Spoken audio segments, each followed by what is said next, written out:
Ənbizlər kəndinə bizim 3 istiqamətdən yolumuz var.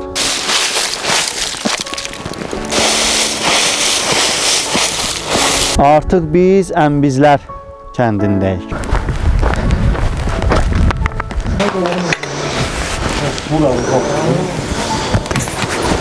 Məscidin tikintisində bunu biz görə bilərik. Keçmişdə bu evin hamamı olub. Yəni təmizlik otağı olub, belə demək mümkünsə. Hələ Sovet dövründə o kişi haqqında sənədli bir film çəkilmişdi və Həbib kişi abidəni ümumiyyətlə sadə bir üslubda inşa edilmişdir.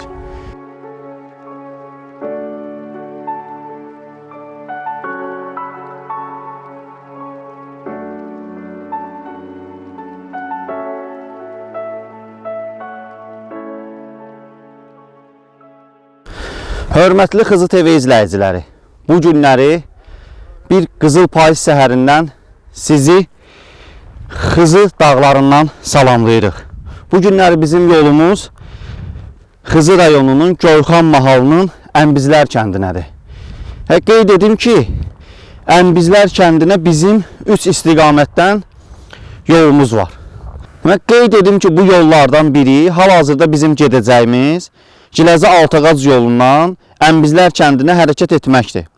Lakin biz daha səmərəli olmaq üçün, gedəcəyimiz əraziyə çatmaq üçün, yəni Xızıdan Qızılqazma yarımca yolundan istifadə edərək Ənbizlər kəndinə gedəcək. Ümumiyyətlə Göyxan mahalına Xızı rayonu ərazisindən bir neçə istiqamətdən yol var. Mən Ənbizlər kəndinə gedən birinci bizim istifadə edəcəyimiz yolu sizə izah etdim. Lakin iki yol daha var ki, o bizi Ənbizlər kəndinə apara bilər. Deməli, Yaşma bağları ərazisindən birinci körpü dediyimiz körpüdən çıxaraq Yaşma yolu ilə Ənbizlər kəndinə, Göyxan mahalına getmək olar. Bir digər yol isə Xızı rayonunun Qarabulaq kəndindən Ənbizlər kəndinə gedən yoldur. Bu yollardan istifadə etmək üçün hal-hazırda ən məsləhətli yol həmən bizim bu istifadə elədiyimiz yoldur. O birisi digər yollarda məlum yağışlar, yağmurlardan sonra yolları çox ciddi şəkildə çalalar və su keçidlərində ciddi zədələr əmələ gəlmişdir. Ona görə də o yollardan istifadə etmək həm təhlükəli, həm də uzaqdır. Məqsədimizə və kəndimizə çatmaq üçün yolumuza davam edirik.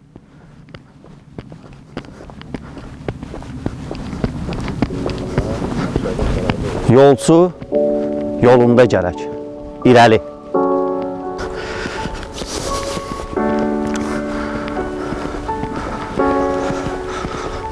Ənbizlər kəndinə hərəkət etdikdə yolumuzun üzərində bir neçə yaşayış məntəqələri mövcuddur. O məntəqələrdən biri də Xızı rayonunun Xızı şəhəridir. Və bu məntəqədən sonra isə Xələnc kəndi, Qızılqazma kəndi və Yarımca kəndinə doğru hərəkət edəcəyik. Bizimlə qalın.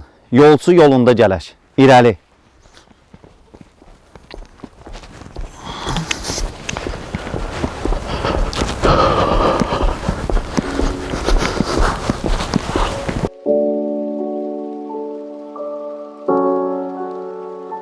Xızı şəhərini keçdikdən sonra növbəti kəndimiz isə Xələnc kəndidir. Xələnc kəndinə çatanda belə bir lövhə ilə qarşılaşırıq. Düz Altağac, solu isə Qızılqazma. Biz bu yoldan istifadə etməklə Ənbizlər kəndinə gedəcəyik. Yolçu yolda gələk, irəli.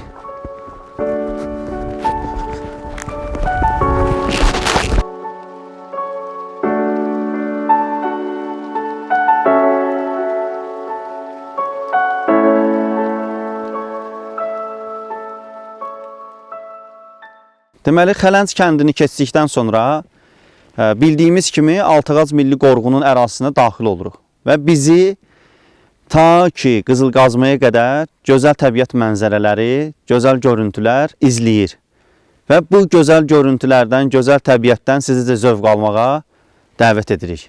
Buyurun. Qızılqazma yolunun ən gözəl mənzərələri olan bir yerindəyik. Və bugünkü gündə payız ayıdır və ağaclar yarpaqlarını töküb və gördüyünüz kimi necə deyərlər, qızıl payız, qızıl yarpaqlar yerə sərələnmişdi. Məni heyran etdi Xızı dağları. İrəli Murad.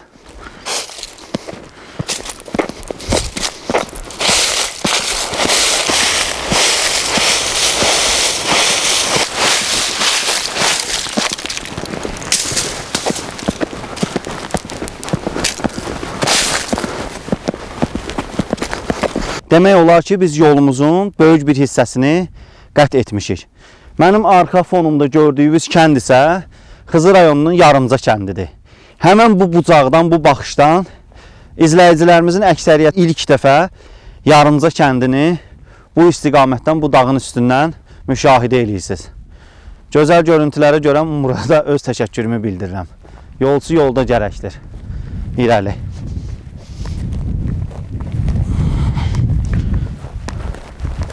Ənbizlər kəndinin yaxınlığında yerləşən Əngilan kəndinə gəlib çıxdıq. Demək olar ki, kəndə çatmaq üçün 4 kilo məsafəmiz qalıb. Eyni zamanda Əngilan kəndi haqqında qısa bir məlumatı nəzərinizə çatdırmaq istəyirəm ki, Əngilan kəndi Xızı rayonunda 5 dənə Əngilan kəndi olub. 5 dənə. Deməli, yuxarı Əngilan, aşağı Əngilan, orta Əngilan, baş Əngilan və Əngilan kəndləri. Yəni bu 5 kənd əksəriyyəti demək olar ki, dağılıb və bu kənddə dağılmaq təhlükəsi ilə üz-üzədir. Ümid eləyirəm ki, kəndlərimizi qoruyub saxlamaq bizə nəsib olacaq. Gördüyünüz bu yol bizi Ənbizlər kəndinə aparacaq. İrəli, yolçu yolunda gərək.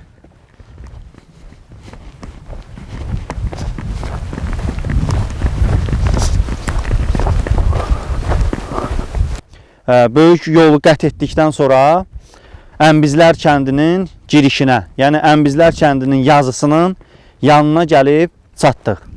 Nəhayət ki, biz Ənbizlər kəndindəyik. Deməli, Ənbizlər kəndinin adı ilə bağlı bir neçə versiya olsa da, ən yayılmış versiya odur ki, deməli, keçmişdə xırmanlarda taxıl yığınlarına ənbiz deyərdilər. Yəni üst-üstə yığılmış taxılların konusvari formada görsənən taxıl yığınlarına ənbiz deyərdilər. Və buradan çox maraqlıdır ki, hansı dağın üstündən, Ənbizlər kəndinin hansı istiqamətdən gəlsəz, yəni Ənbizlərin kənarında, içində yerləşən o iki arkada gördüyünüz o iki Ənbizə bənzər iki dağı görürsən.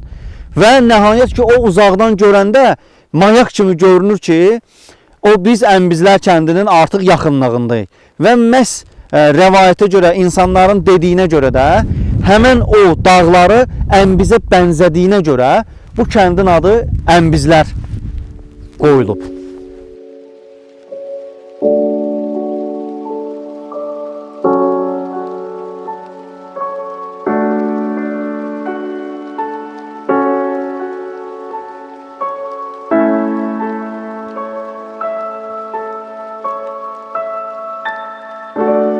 Artıq biz Ənbizlər kəndinin içərisindəyik və ilk növbədə kəndə daxil olarkən Allahın evini, yəni məscidi ziyarət etməkimizi özümüzə borc bildik.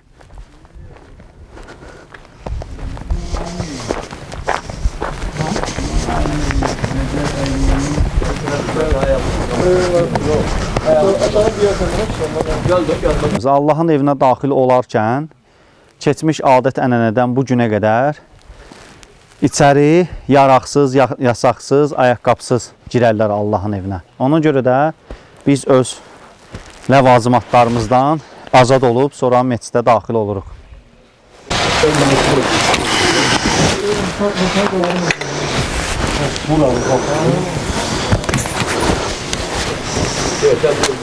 Məscidə daxil olarkən, məscidin giriş qapısının yanında kitabə var, yəni məscidin kitabəsidir. Və kitabədə kənd sakinlərinin dediyinə görə kitabədə yazılan yazıların içində 1763-cü ildə inşa olunduğu qeyd olunur. Yəni kənd sakinləri o dönəmdə, yəni 18-ci əsrdə bu məscidi inşa etdirmişlər. Hörmətli izləyicilərimiz, hal-hazırda biz Ənbizlər kənd məscidinə daxil oluruq. çox yaxşı ki, məsciddə təmir gedir. Bununla bağlı düzdür, məscidə ayaqqabısız daxil olarlar. Amma mən çalışacağam ki, bu ayaqqabıları geyinim.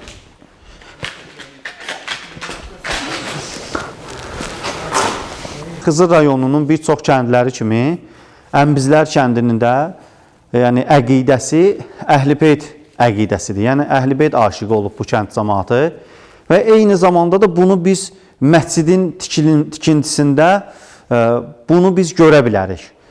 Deməli, burada diqqət çəkən müəyyən məqamlar var. Mən sizə onların diqqətinizə çatdıracağam inşallah.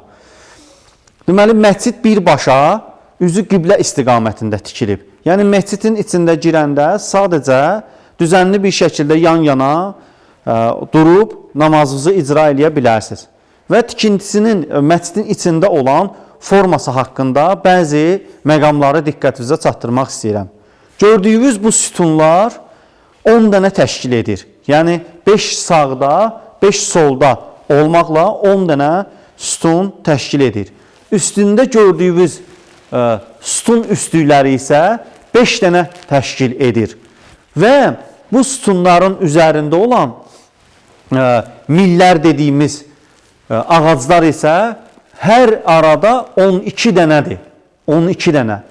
Və bütün bu araları üst-üstə hesablayanda 72 ədəd eləyir.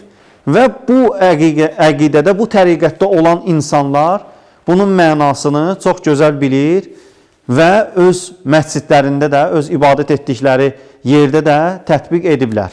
Deməli, məscid vulkan daşları, çay daşları, mişar daşları istifadə edilməklə gec və gil məhlulundan inşa edilmişdir.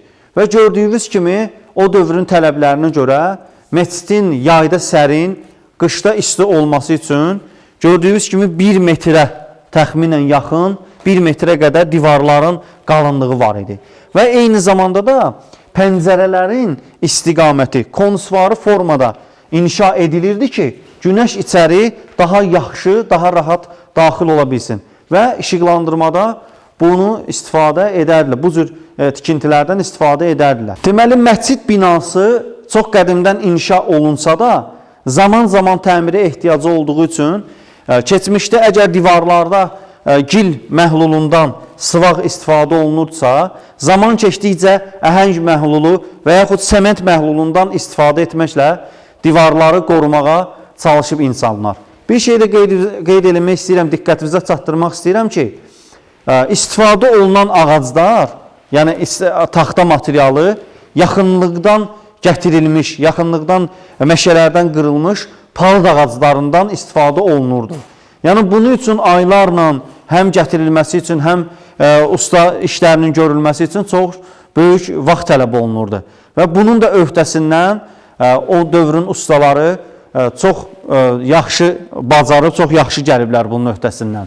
Və gördüyünüz kimi bu cür gözəl bir məscidi, necə deyərlər, ortaya qoyublar. İbadət eləyənlərin, möminlərin ixtiyarına veriblər. Allah onlara rəhmət eləsin. Allah Teala bu məsciddə ibadət eləyən insanların dualarını qəbul eləsin inşallah.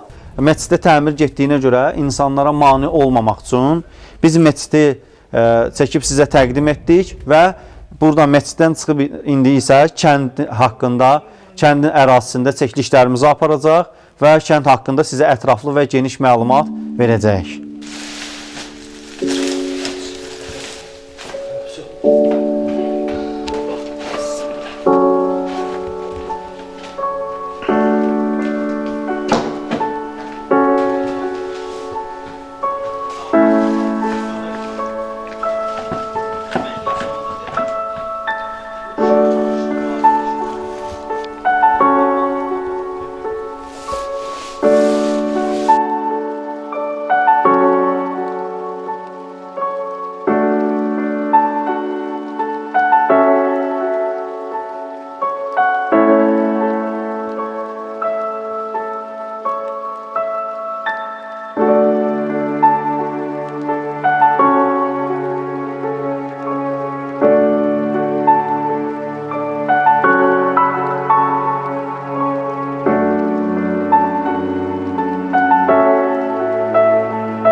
Ənbizlər kəndi haqqında bir neçə məlumatı, ümumi məlumatları diqqətinizə çatdırmaq istəyirəm.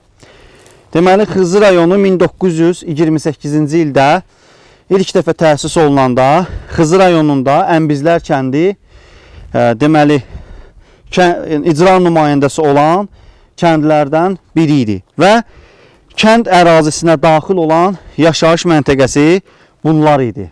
Ənbizlər kəndi, Yuxarı Əngilan, Orta Əngilan, Qasımkənd, Aşağı Əngilan, Acı, Gilanova, Dəllər, Qızılca, Məlik Məhəmmədli, Sirovayız, Sərcülkə, Keçərlər, Türkçay, Uzundərə, Çərməməzar, Keçgörək, Qəndan yaşayış məntəqələri Ənbizlər kənd sovetliyinə daxil idi. Deməli, gördüyünüz kimi bütün evlərdə olduğu kimi keçmişdə burada da evin bir küncündə ocaq var.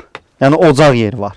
Keçmişdə nənələrimiz bunun içində sacı qoyardılar, üstündə lavaş və digər yeməkləri burada bişirərdilər.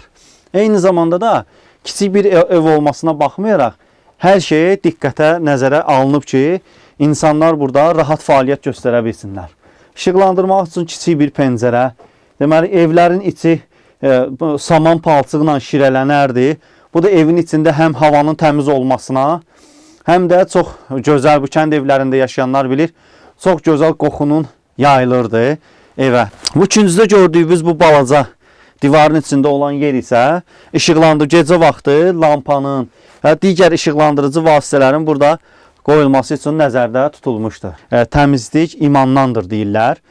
Və bu həmən bu balaca otaq keçmişdə bu evin hamamı olub. Yəni təmizlik otağı olub, belə demək mümkünsə. Yəni gördüyünüz kimi bütün otaqlarda olduğu kimi həm işıqlandırma, həm Cuma xatun, nə bilim lavazımatları bura qoymaq üçün yer və burada çiməndə isə bu səkilər olardı. İndi də bəzi hamamlarda var, müsəlman hamamlarında burada səki vardı. Oturub üstündə çimərdilər, paklanardılar, dəstəmaz alardılar. Bu isə deməli bu ailənin, bu evin belə deyək də qonaq otağı hesab olunardı. Eyni zamanda da o dövrdə otaqları həm qonaq otağı kimi, həm də belə yataq otağı kimi istifadə edərdilər. Yenə də gördüyünüz kimi ocaq nəzərdə tutulub, divarın içində evi isitmək üçün odunla, sonra gəmri ilə yandırılardı ocaqlar, evlərin isti olunması üçün. Şirə ilə sıvanardı, buna şirə deyərdilər. Saman palçıq, üstündən isə Xızı dağlarından çıxan gilabı var. Bunu yaşlı nəsil bilir, ağ gilabı deyirlər. Bunu çəkərdilər üzünə, belə deyək də, indiki emosiyanın, indiki rəngləri əvəz eləyirdi o. Eyni zamanda da digər boyaq maddələri qatardılar ona ki, boyaq maddələri qatardılar, müəyyən rənglər alardılar. Bunu keçmiş evləri olan insanlar bilirlər. Və bura keçirik işıqlandırmaq üçün balaca pəncərə və nənələrimizin evində olan o kasaları, qabların qoyulduğu, belə deyərlər, ləmə deyirdilər buna, ləmə, səki deyirdilər. Bütün otağı əhatə eləyir axıra qədər. Orada həm belə deyirdi, dolab kimi istifadə edirdilər, qab yığırdılar, vacib əşyalarını, kitabları o hissəyə yığardılar. Yenə də arxadan işıqlandırma. Eyni zamanda da məsciddə olduğu kimi damların üstünün örtülməsi meşə ağaclarından olardı. Və otaqda evin havasının təmiz saxlanılması üçün damda bacalar olardı. Həmən bu bacalarda aşağıdan soyuq hava otağa daxil olub, içəridə olan isti havanı bacaya yönləndirərdi. Bu da otaqda daim təmiz havanın olmasını, mövcud qalmasını lazım idi. Və bunu da bizim babalarımız düşünüblər o dönəmlərdə. Eyni zamanda da bu bacalar otaqların işıqlandırılması üçün istifadə olunardı. Bir şey də diqqətinizə çatdırmaq istəyirəm, hörmətli izləyicilərimiz. Bax, burada gördüyünüz bu dəmir var, bu dəmir parçası var. Bu dəmir parçasından keçmişdə analarımız, nənələrimiz nənini asardılar, uşağı qoyardılar içinə. İndiki o uşaq beşikləri deyirlər, beşiyi asardılar Onu bir dəfə tərpətirdilər, yellədirdilər. O necə deyirlər, ana gedib artıq yeməyi bişirib gəlirdi. O yellənirdi o vaxta qədər. Həmən dövrdən bir xatirə qalıb bu günə qədər o. Bu kənddə ümumiyyətlə deyilənlərə görə çox imkanlı insanlar həddindən artıq çox olub. Və eyni zamanda da evləri sadəcə körtəbii yaşamaq üçün tikmirdilər. Eyni zamanda onların memarlıq üslubuna çox geniş diqqət ayırırlar. Gördüyünüz kimi bu daşların ölçüləri eyni bərabər formada tikilib və eyni zamanda onu da qeyd edeyim ki, bu daşlar yəni vulkan daşları sayılır. Yəni bildiyiniz kimi Qafqaz sıra dağları dünyanın ən gənc dağlarıdır. Bu gün də Abşeron yarımadasında çoxlu sayda vulkanlar püskürür, palçıq vulkanları. Və bu vulkanların püskürməsi nəticəsində yaranmış bu daşlar tikinti üçün ən yararlı materiallardan hesab olunurdu. Və insanlar o dönəmdə bu kəndin sakinləri bu daşlardan istifadə edərək özlərinə evlər, binalar tikmişlər. Və yuxarıda da gördüyünüz sütunları, sütun başlıqlarına diqqət edərsiniz, hansısa bir formaya salınmışdır. Formaya salınmışdır, gözəl bir formaya. Hörmətli izləyicilərimiz, bir çoxlarımızın evində bu gördüyünüz bu daşdan var idi. Bizim kəndlərdə bu daşa əl dəyirmanı və yaxud dastar deyərdilər. Yəni bu daşla buğdalar üydülərdi, müxtəlif yeməklər bişirilərdi. Daima bütün evlərin demək olar ki, əşyasına çevrilmişdi. Ən əziz, ən dəyərli əşyalarından biri idi bu daş. İndi siz təsəvvür edin ki, bu daşdan nə qədər insanlar, bu daşın üyütdüyü taxıldan, qidadan nə qədər insanlar böyüyüb, nə qədər insanlar başa çatıb, nə qədər analarımız bunda, nənələrimiz bunda o yeməklər, qidalar hazırlayıblar öz evlatlarına. Yəni bunu gördüm, yəni doğrudan da nənəm yadıma düşdü, vallahi. Deməli, onu da qeyd edeyim ki, yəni bu kənd 60-cı, 70-ci illərə qədər demək olar ki, burada yaşayış olub. Belə deyək də, Ənbizlər kəndi heç vaxt insansız qalmayıb, Allaha şükürlər olsun. Yenə də ümid edirik ki, bir gün bu açarlar bu qapılardan qırılacaq və insanlar bir daha öz evlərinə, öz obalarına qayıdacaqlar.